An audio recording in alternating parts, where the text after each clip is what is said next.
Coming Back is a listener-supported podcast. If you like the show and want to see it reach more grieving ears and hearts, support Coming Back on Patreon at patreon.com/ShelbyForsythia. My Patreon supporters get exclusive access to weekly grief journaling prompts and live grief hangouts with me. Pledge for as little as $1 per month and change or cancel your support at any time. Join this growing behind-the-scenes community now at patreon.com/ShelbyForsythia. Thank you so much for listening to Coming Back.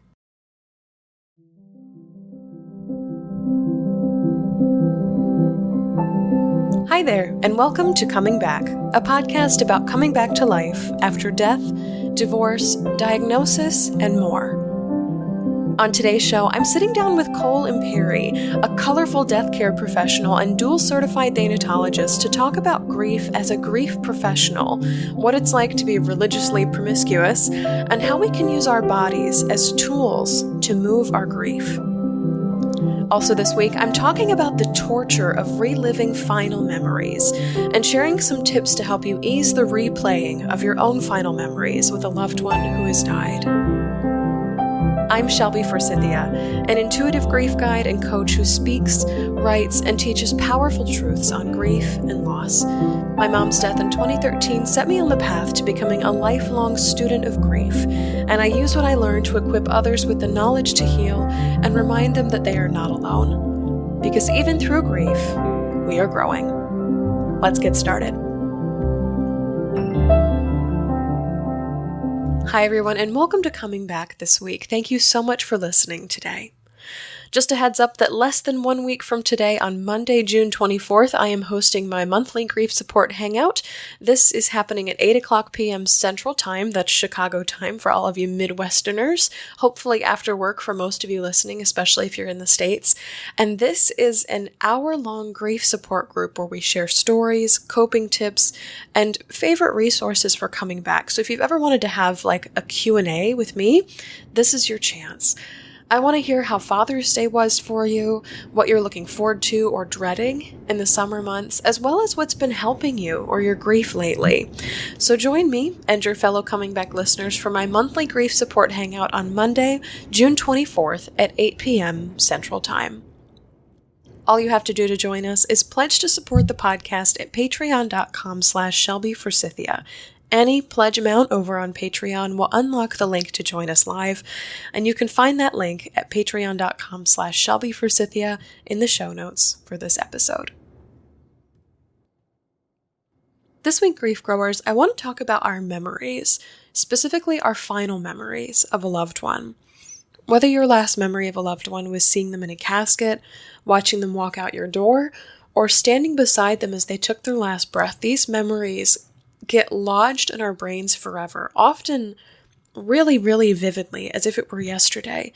And in grief, they can seem to torture us, like they're on replay over and over and over again. One of my last memories of my mom is seeing her frozen still in the hospital bed that hospice set up in her bedroom. I remember being horrified, terrified, and shocked that she was not alive. Like I vividly remember the sensation of a chill going through my bones, like a very deep chill.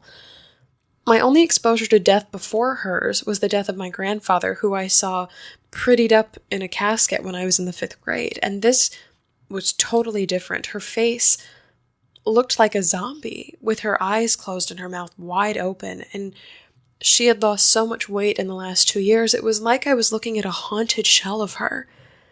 And I don't think I'll ever forget that picture. Another last memory that I have of my mom is at her viewing. This was the last time I saw her body, ever. I remember being angry that the funeral home hadn't asked us for clothes that she'd like to be buried in, or had the foresight to put her in a gown or a robe. Instead, she was lying still under a green rug that looked like astroturf. I was furious that she was draped by something that people lay down on their front porches and their soccer fields. I even noticed that the surface that she was lying on was a common hospital stretcher. They hadn't even taken the care to transfer her to something more solid or respectful, like a table. One last memory I'll share with you is of my mom in the process of dying. About 3 or 4 days out from her death, although none of us knew exactly when her death would be at the time, she had this striking moment of clarity and cognizance. Her eyes flew open and she spoke really clearly to us, and she asked only one question. She said only one thing. Am I dying? I will never, ever forget the way those words came out of her mouth. In one really sharp, fleeting moment, she recognized exactly what was happening in her body and her spirit and verbalized it aloud to her husband and her kids. And what were we supposed to say? I remember that moment so brightly, so loudly in my brain, and it's probably going to stick with me for as long as I live. Grief growers, these last memories we have of our loved ones are so powerful. These memories are our final interactions with the people we love. So they're already flagged with like high importance in our brains. But what makes them even more vivid and memorable is that our memories of a sick or dying person are usually out of the ordinary. How often do we experience death in our day-to-day? Our brains scientifically are wired to remember and bookmark novel or new experiences. We take in smells and sights and sounds and tastes and sensations so much more readily when something is brand new, never experienced before. Holy crap, what the heck is this? Our brains are trained to hold on to our final memories with our loved ones for two reasons. One, because they're very important hallmarks and touchstones in our lives, but also because to our animalistic brains who are trained to keep us alive and to survive, they're like nothing we've ever experienced before. So our brains do this very thorough, thoughtful cataloging of the last moments that we have with our loved ones.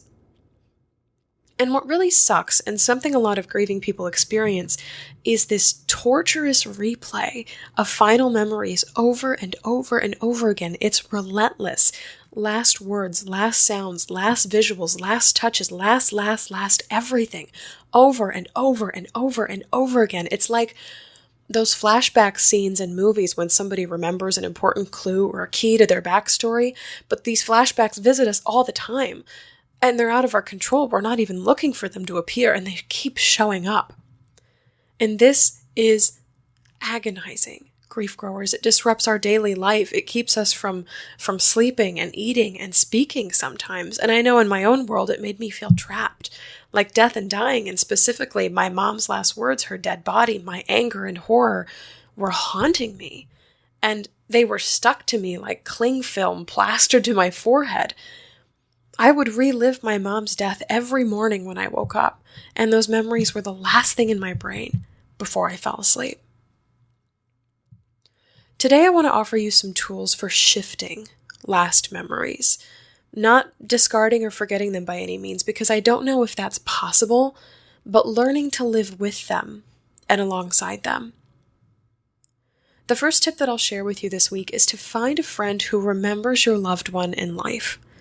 This week, off the mic, I was talking to a woman named Alina, who is a coming back listener from the Netherlands, and she was telling me about how she survived Father's Day this year. Her dad died back in October of 2017, which is a little less than 2 years ago, and of course Father's Day is hard for her. She told me that she had a friend with her this year who had known her family for a long time and has this ability to bring up memories from 10 years ago, ones that she may have forgotten. She said that just having him around is helpful because, as she said in her own words, my memories are invested by literally watching him die of sickness. And this is true for my story too. Something that helps me survive my own haunting memories of my mom's death is spending time with people who really knew her in life, pre-cancer, pre-sickness, pre-death. Her sisters, who are my aunts and godmother, my sister, my dad, her church friends, her childhood friends. These people all have memories and stories that I don't know about and remember her vibrant and happy and not dying. Having their memories infused with mine has been such a powerful way to diminish the overwhelming power of her death memories just a little bit. It takes me from this place of only having a small handful of memories to play on a constant loop to having this library of funny stories and mannerisms and events and facial expressions and inside jokes to watch in my head. I challenge you to make a list this week of 5 people who knew your person in life, whether they're coworkers, friends, family, etc., and ask them to share a memory with you. This can be over Facebook Messenger, you can text them, you can show up in person and say something, and you can start to develop this little collection of life memories that exist alongside your death memories. And it can make your death memories seem a little less powerful or all-consuming as a result. The second tip I'll offer you this week is to go back a little further and select a memory that you'd like to pair with this hard final memory.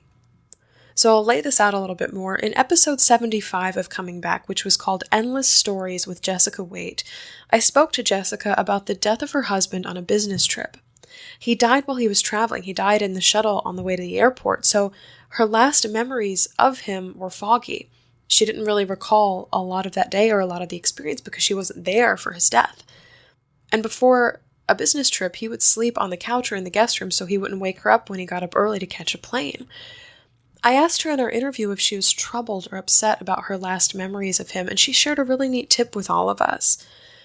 Jessica said that her last memory of her husband was not strong, so she holds on to the next closest memory, a very, very strong one for her, of her husband and her son dressed up in Halloween costumes just a few days before his death, being silly and having a lightsaber battle and playing in the backyard. And pairing that memory with her last memories helps her brain to kind of stop the searching that it does to remember those last moments that weren't very strong or weren't very memorable for her. So if you don't have final memories, maybe reach back just a little bit for the next best thing, the next closest memory.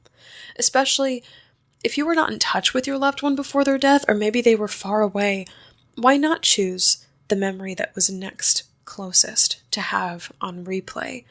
What strong memory of a holiday or a special occasion or a family trip happened closest in proximity to their death? Maybe that can be your touchstone memory that you can have on repeat. The last tip I'll share with you today is to make a game of remembering one new positive memory every day for 60 days. Something that I like to do a lot, especially with my grief coaching clients, is to make living life after grief a game. If you remember, I referenced this a lot, my idea that grief is an involuntary scavenger hunt, where so much of life after loss is about picking things up and trying them on, like all these new tools that we need to navigate life in the after.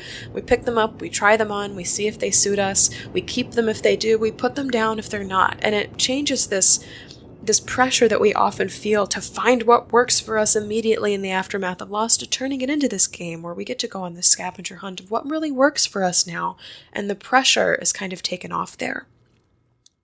So one thing that I encourage my grief clients to do is to make a game of remembering one new happy or positive memory every day for 60 days.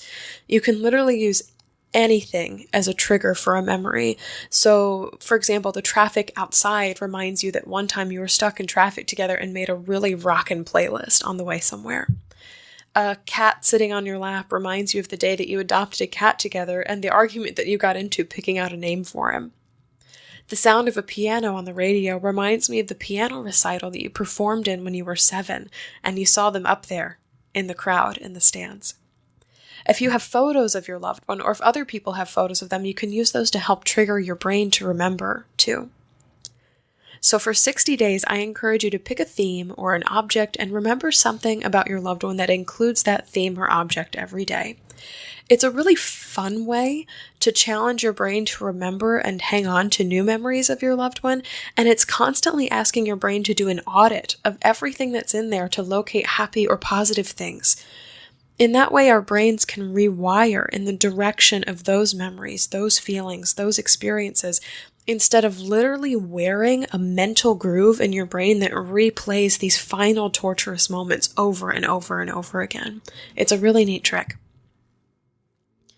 It is not easy to feel like you're haunted, grief growers. I have lived this life of feeling like I'm in a torture chamber with my mom's final memories beating me up to the point of exhaustion. For a while after she died, I replayed these memories whenever my mind would wander, and especially at night they would show up in my dreams. But gradually, as I spent time with my family and friends who knew her in life, and I built my bank of memories, as I chose to purposely remember her writing notes to her friends 6 days before her death instead of the day she died, and as I made a game out of remembering positive things, I've helped my brain connect to less torturous memories of her. And it doesn't mean I don't replay her death anymore. There are days where I still replay walking in to see her dead body. I absolutely do that. These final memories are impossible to fully erase, I think. But having these tips and tricks, having these memories live in a larger library of memories, it makes me feel like I can breathe. And sometimes I feel like I can have other emotions like joy and nostalgia and love, in addition to torture. And that feels like such a relief while grieving. I would love to hear from you this week, grief growers. If there's a memory of your loved one that you'd like to share, whether it's a final memory or another one, I encourage you to share it with us in the Grief Growers Garden, which is my private Facebook group for listeners of this show. I'll be sharing a memory of my mom that I have never shared before, along with a photo, so that will be a lot of fun to see that in there. I always love holding space for your stories. To join us there, just request to join the Grief Growers Garden on Facebook. I'll see you there soon. Up next, I'm talking to Cole Imperi, a death professional who's had to do quite a bit of her own grieving.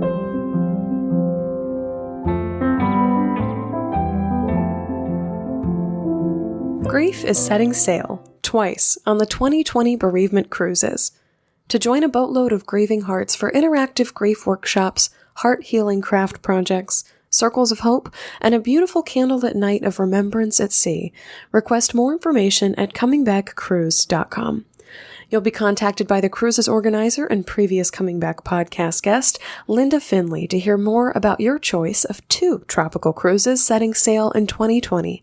And when you're ready, she'll help you reserve your spot on board. Bereavement cruise cabins do go quickly, so request more information now at comingbackcruise.com, where grief finds support and community on the open sea. Cole Imperi is a dual-certified thanatologist who's on a mission to improve death and dying in the U.S. before her own demise.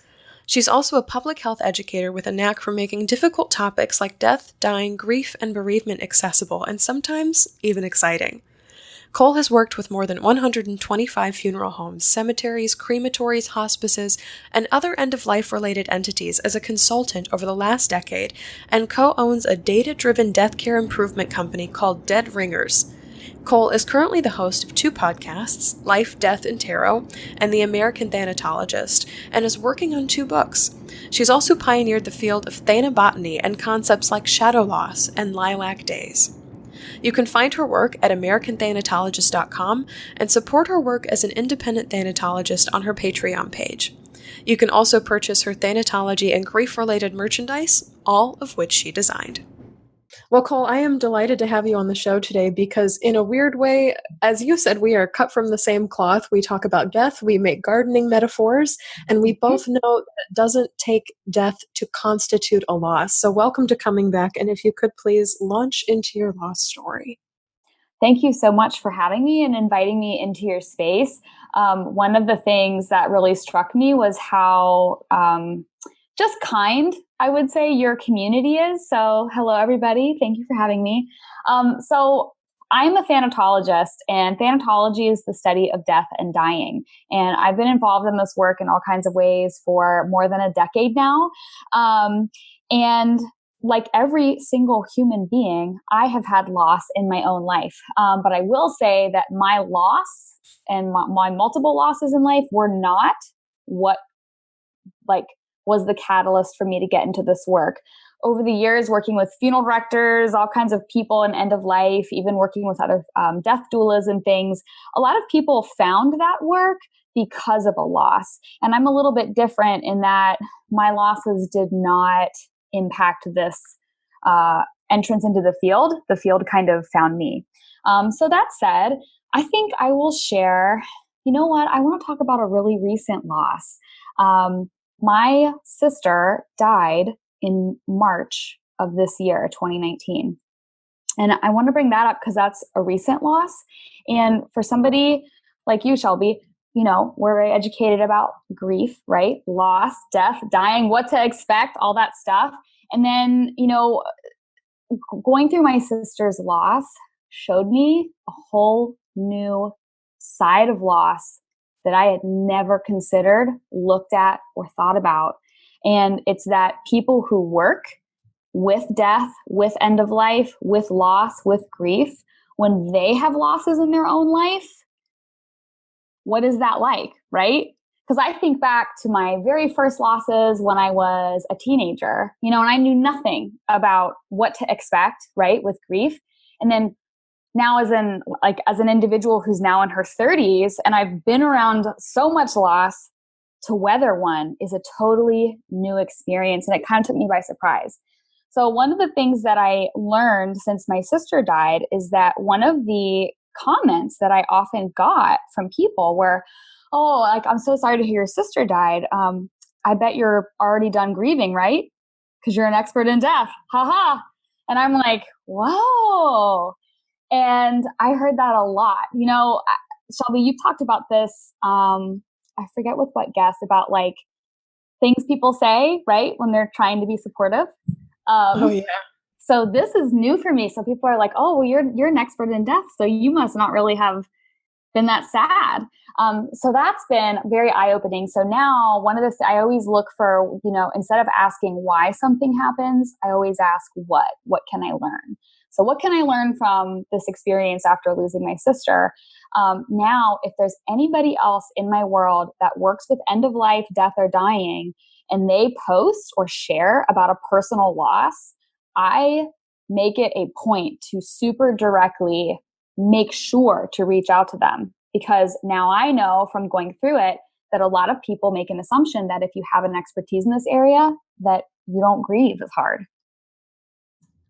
I'm going to draw as close of a parallel as I can, but this is really similar to those posts that have been circulating about mental health of like, watch out for the happy people. Like, people know to check in on their friends who are depressed or bipolar or anxious or struggling with mental health in a visible or like even a tangible way. But it's always like, watch out for the comedians, watch out for the chefs, watch out for the designers, the people who show no signs, because oftentimes those are the people who have these things, but no one cares to check on them because they must be an expert in happiness if they're so happy, or if their lives are going so well. And this is so interesting because this is the first time I've heard this from a death care professional on the show, is that people thought I was an expert in death and so I wasn't going to grieve. And I literally wrote down, as you were talking, information does not equal emotions. Exactly. Like, it doesn't make it any better or worse to have more information. The brain is totally separate from the heart. Yeah, it's a totally different realm. And I was in New York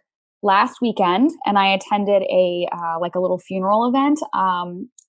And I so I was in a room full of death doulas, death midwives. There were like estate attorneys, funeral directors, crematory operators. And I was able to share, hey guys, this has happened since my sister died.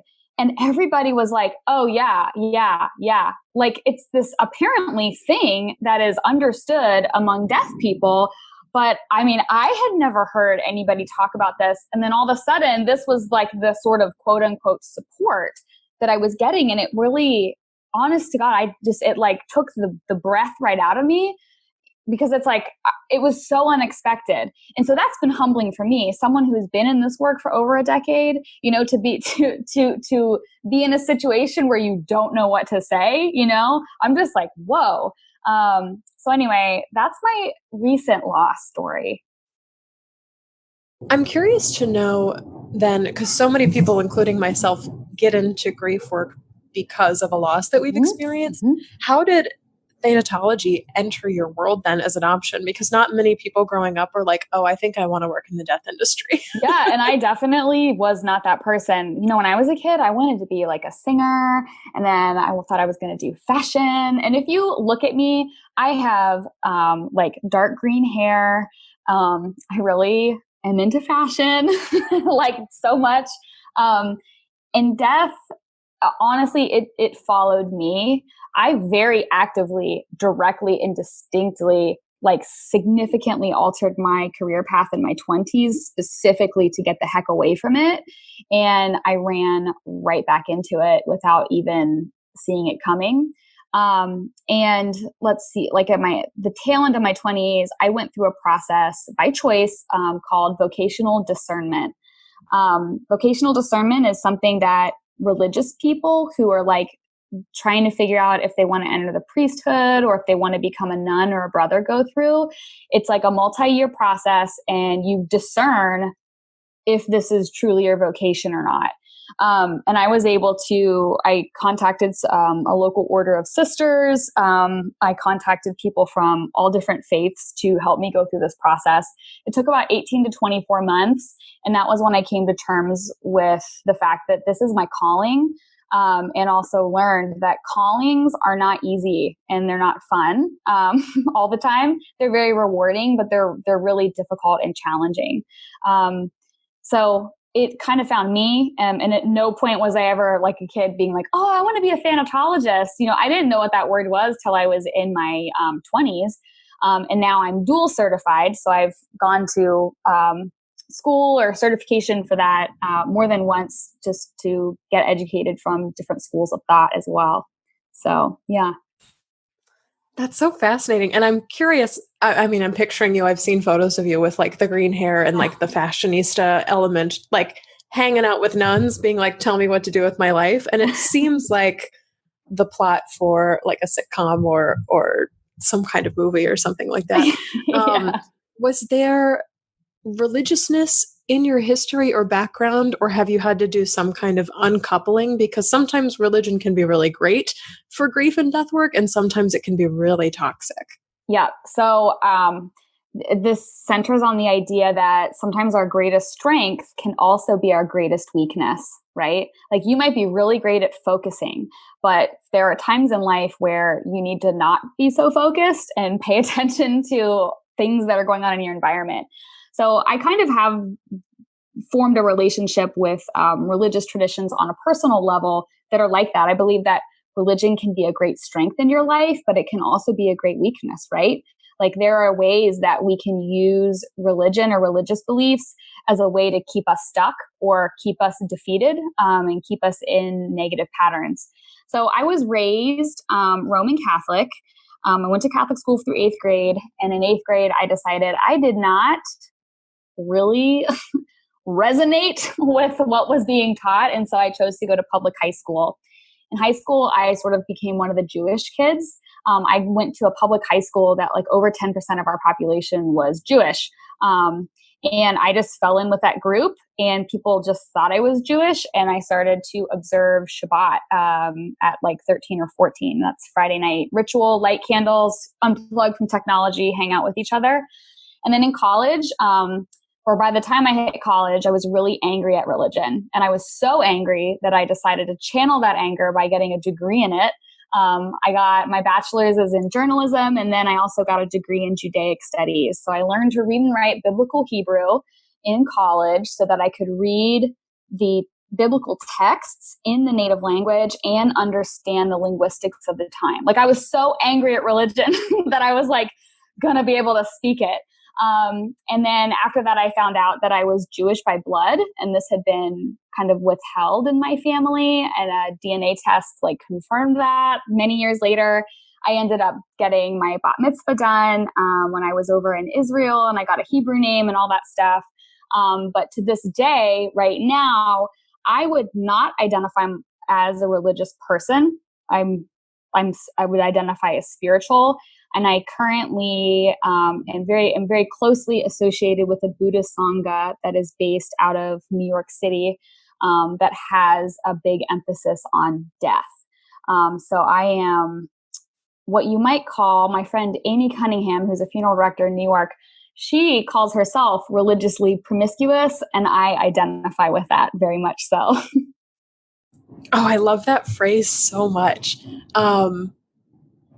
Yeah, because it kind of, I mean, for lack of better phrasing, it kind of implies like sleeping around with different religions or like trying them on and seeing if they work. And I'm cackling at this idea of, I hated it so much, I decided to get a degree in it. Because Yeah. just like, I'm going to dislike it so much. I'm going to learn everything I can about it. And like the first thing that sprang to my mind are people who do nothing but read like um, political pieces or memoirs or texts or news sources or what have you, and then they just get as educated as they possibly can so they can like turn it around on what they actually believe.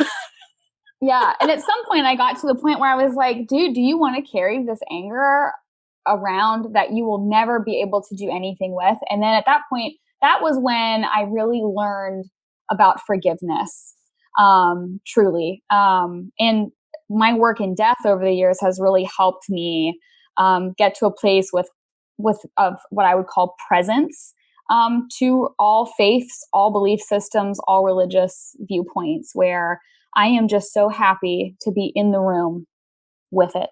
I don't have to pick it up and carry it home with me. I just love to be with it and around it.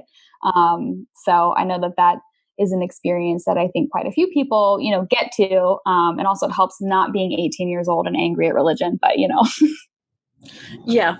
And I think that's, I won't say it's an experience that everyone has, because I think some people have, I wouldn't call it the good fortune, but kind of the unrocked experience of having religion constantly throughout their lives. And so I'm like, oh, that must be nice, because I had a massive religious reckoning kind of pre-grief, but then post, I would say pre-grief. Grief is unending, but pre-loss and post-loss, because God takes on a whole different role when someone you love has died. But oh my gosh, that's just so wild. And I love that there are even different sects of Buddhism now that are like, we deal mostly with death. Yes. Yeah. So, and I feel like so much stuff in America, we suck out the good part, which is often also the difficult part, right? Like death. Yoga is a great example of this. All yoga classes traditionally end in shavasana, which translates to corpse pose. And the whole purpose of the system of yoga is to become comfortable with your own death. But we don't teach that here in the US. And the reality is when you are aware of that fact and you engage and go through a whole yoga class, a lot of times it becomes more potent because you are recognizing that interplay with death that we undertake by choice. And I say this as someone who is a yoga teacher. So, yeah. I'm so interested. I'm literally on your website right now, and I'm so interested by the wide umbrella of things that you do. So I'm wondering if you can tell us what people would expect a thanatologist to do and then what you do, because I feel like it's so, the reason I was drawn to it was because it's so eclectic and fun and approachable, as opposed to so much death material that exists in the world that's very dark, and or it's filled with like calla lilies and platitudes. Yes. And that you have neither on your website. Oh, and I'm like, heck no. So yeah. So I'm a thanatologist, study of death and dying. The word thanatology itself didn't exist before 1905. So there was that word had never been used before. So it's an emerging field. And a lot of people that would identify as thanatologists, they tend to be like clinicians. They're academics, they're scholars, they're researchers. I am different in that, and I'm going to tell you this, my mission by the time that I die is to improve the way that we deal with death and dying in the United States in my lifetime by the time that we die. That's what I'm here to do. And so the way that I work with the subject of death is I try to, and have been doing this for over a decade now, develop, test, and put out there ways that we can apply, ways that we can make the process of grief physical. Because that's sometimes the hardest part about grief is you have this like invisible roommate that you have to live with the rest of your life. And it's really hard because we are physical beings to not have a physicality to that. So some of the things that I do a lot of speaking and teaching and lecturing. I have 2 certifications that count for college credit if you need that. There are like I think I can't use the word accredited. It's some weird tech, like approved. So you can become certified in thanatology through me, all online, 22 weeks of education, or certified in death companioning. Here in Cincinnati, I serve my local community as a death companion. Death companioning is not new. Humans have been helping each other through losses as long as we've been living. And so that's what I do here locally. I also pioneered the field of thanabotany. Thanabotany is the study of how people use plants to deal with death and dying. And I've pioneered a subset of yoga called Thana Yoga, which is yoga is huge and vast. And I created a program. I was very active in the yoga world all throughout my 20s. I've been to ashrams. I've worked with all these lineages of figuring out and unlocking particular postures and sequences of postures, particular breathing exercises that you don't come in and talk about your loss, but you move through the loss on the mat in a particular Thana Yoga class. And so all the postures and things are selected for that. So I know that probably when you look at my stuff, you're like, what the heck is she doing? But it's all in service of my mission to improve the way that we deal with death and dying in my lifetime. And I want to be able to look back and see that I've left behind a body of work that is researched, tested, out there, and something that people can actually apply in their lives. Well, and I love this because I get this. I'm like a very visual brain person, which is funny that I'm doing a podcast because you can't see either of us. But I get the visual of like I'm touching my fingers to my thumbs like it's tactile.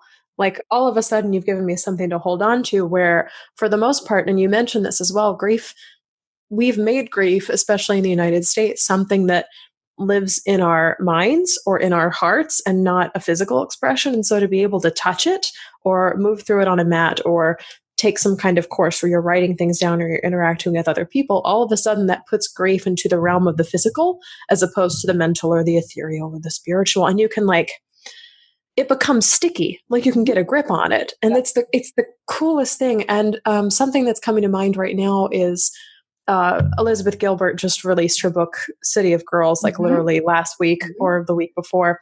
And she's going around the country and doing all these interviews. And something that she consistently brings up is the death of her partner, Rhea, and how that was an inspiration to write something that was extremely lighthearted and fun as a result of experiencing such loss. But she was like, the craziest thing happened in that I've never done this before with any other loss. She's like, I started to dance. Like literally the day after she died, I would put Rhea's iPod or music playlist or whatever it is on shuffle and say, here, you pick the song. And then I would just move my body. She's like, and it wasn't attractive. And sometimes it was a ballad and sometimes it was a rocker and sometimes it was acoustic classical piano.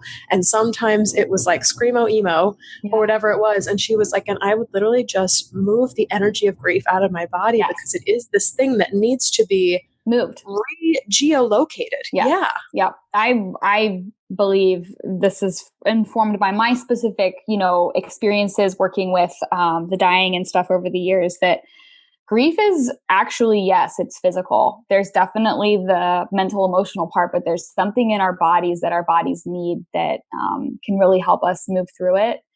And really help us process it. And sometimes that physicality can just be laying flat on the ground. There is a physicality, a processing that can happen just from laying on the ground.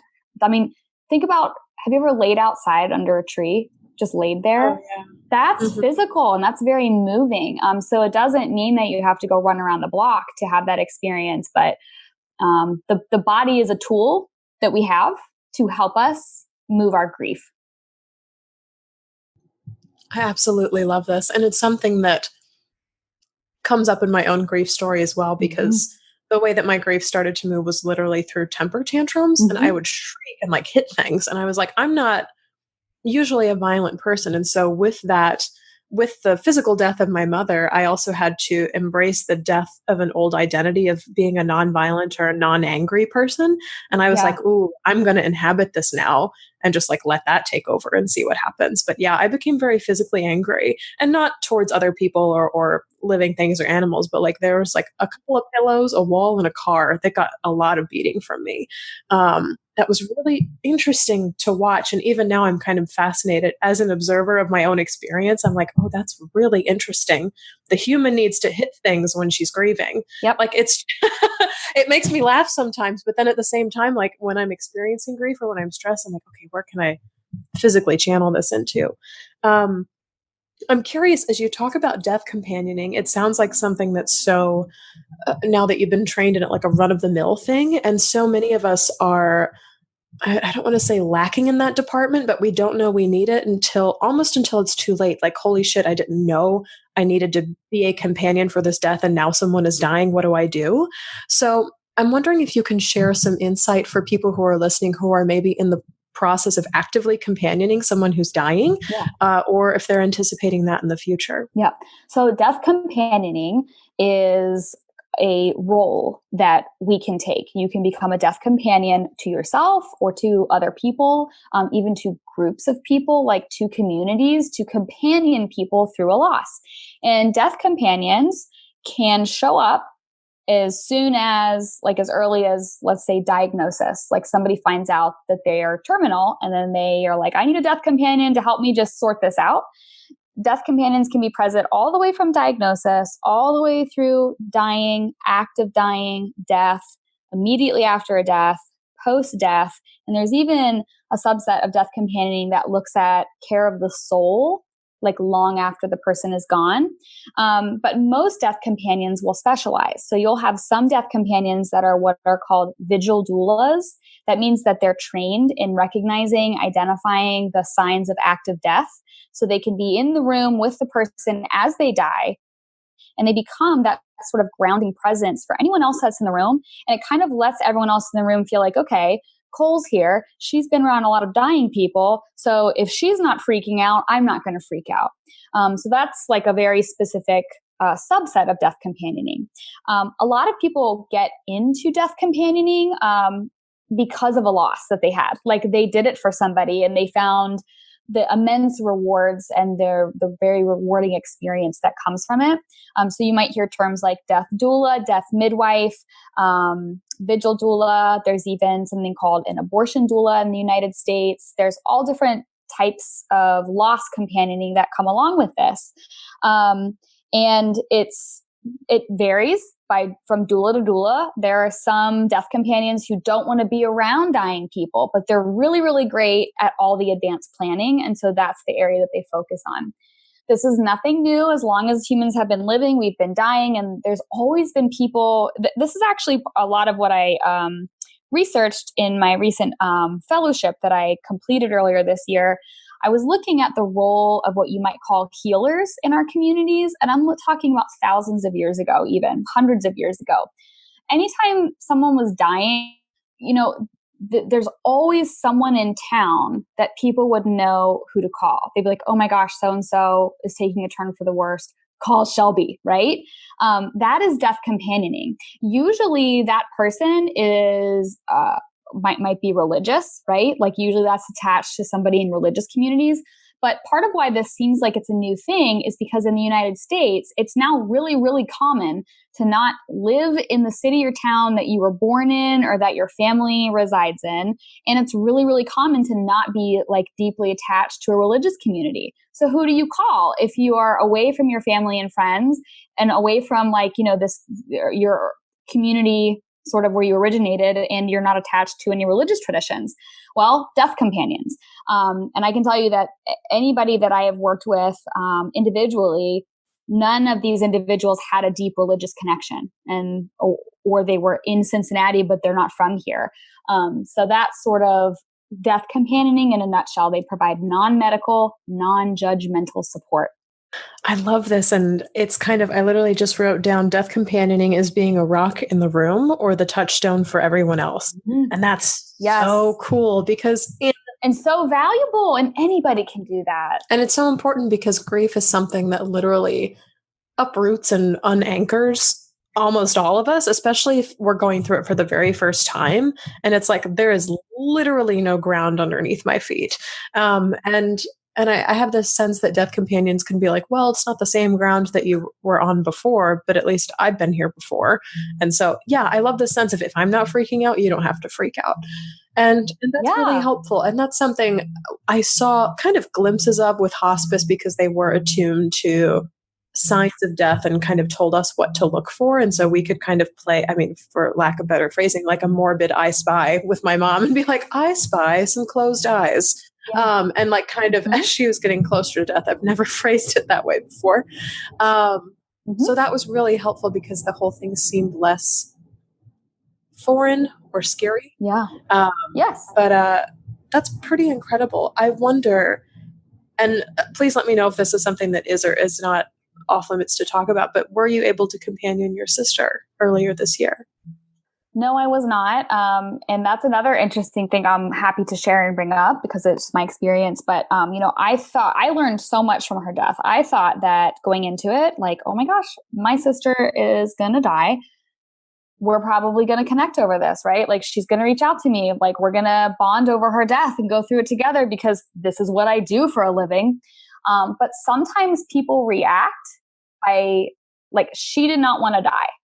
So her reaction was more avoidance of me because I work in death and dying. So she didn't want to die. So she avoided me. Now, I'll tell you from like a professional sort of outlook. And I told you I was in New York last weekend at like a funeral event. I was talking to all these death professionals as well. And I asked them if they had had that experience too. Like, did you have a close family or friend who died and they like avoided you? And all the funeral directors were like, oh my gosh, yes. All we want to do is do the funerals for our like family and friends. But they like specifically went with another funeral home. And so that was really interesting to hear. And I think that just kind of touches on a broader conversation just about like avoidance and the ways that we avoid death. Yeah.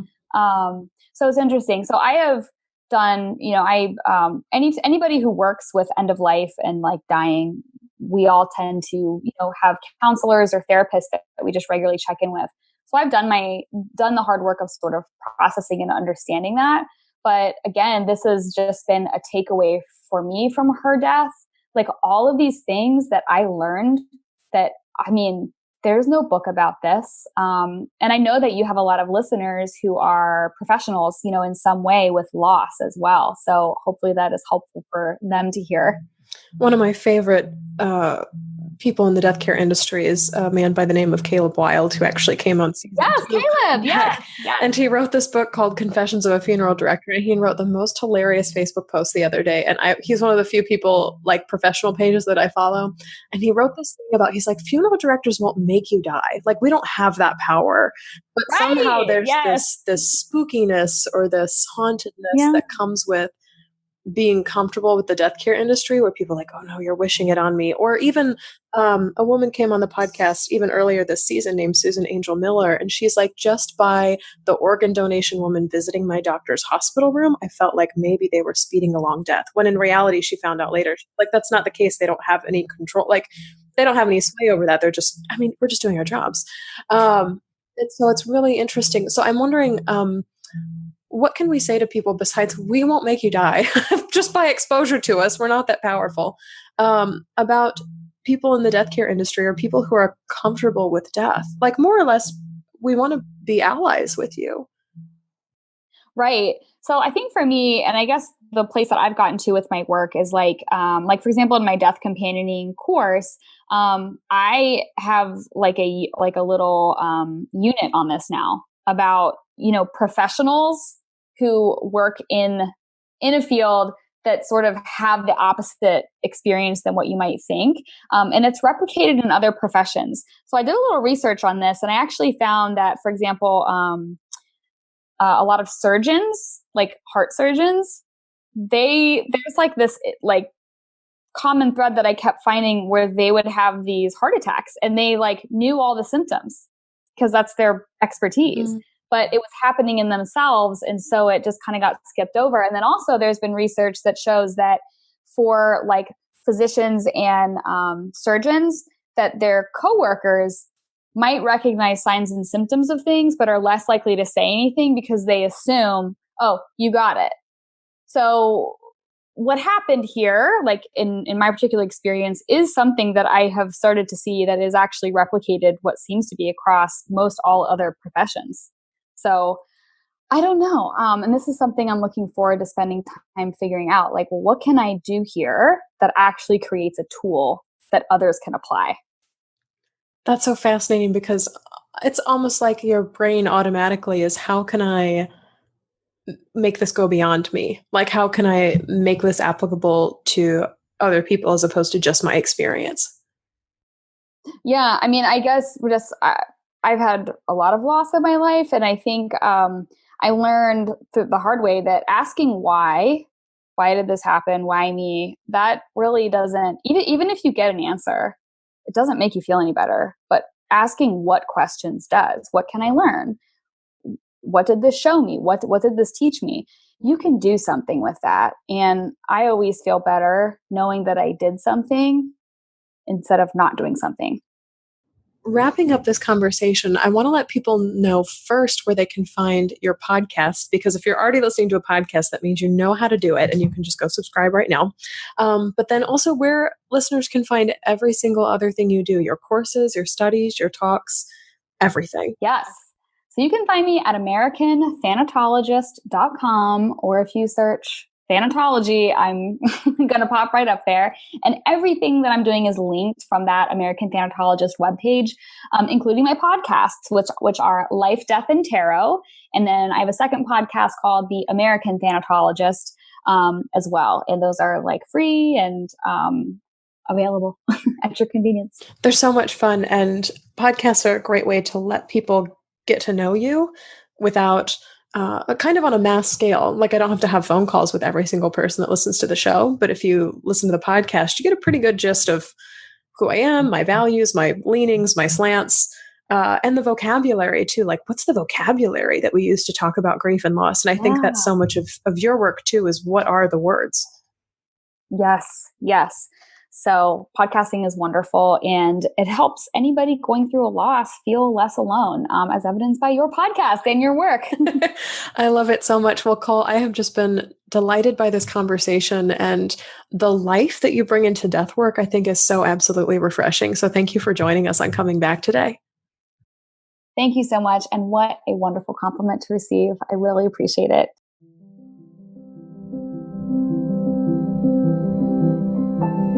So that's all for this episode of Coming Back. Thank you so much to Cole Imperi, who joined me to talk about what grief is like for grief professionals and how we can all be death companions for our friends, family, and community.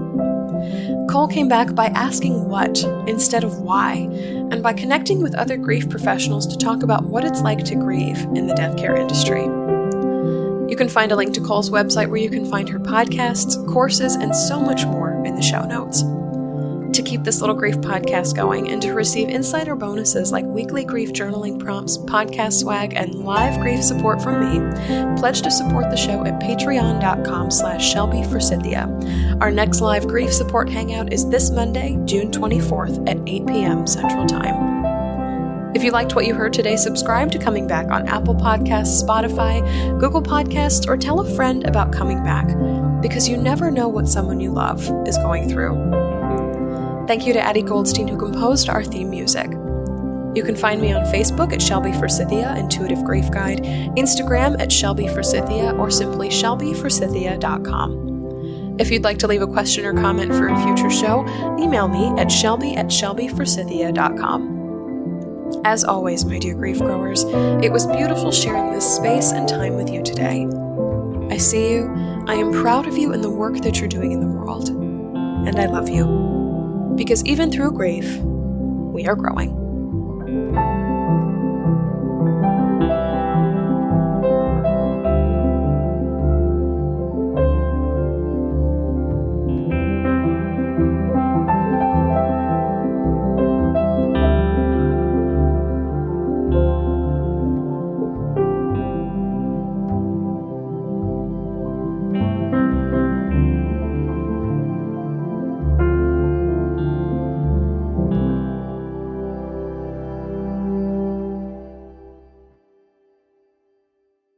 One-on-one grief coaching is a powerful way to sit across from your loss and say, what do you have to teach me?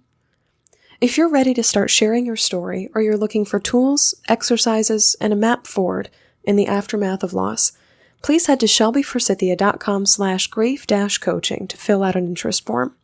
Grief is a personal experience, but we don't have to go it alone. My heart and ears are here to witness and companion your grief story, and I would be honored to provide a foundation for you as we explore, construct, and navigate your own coming back. Find out more and get in touch for a free 30-minute consultation call at shelbyforsythia.com/grief-coaching. Give your grief the gift of coaching at shelbyforsythia.com/grief-coaching.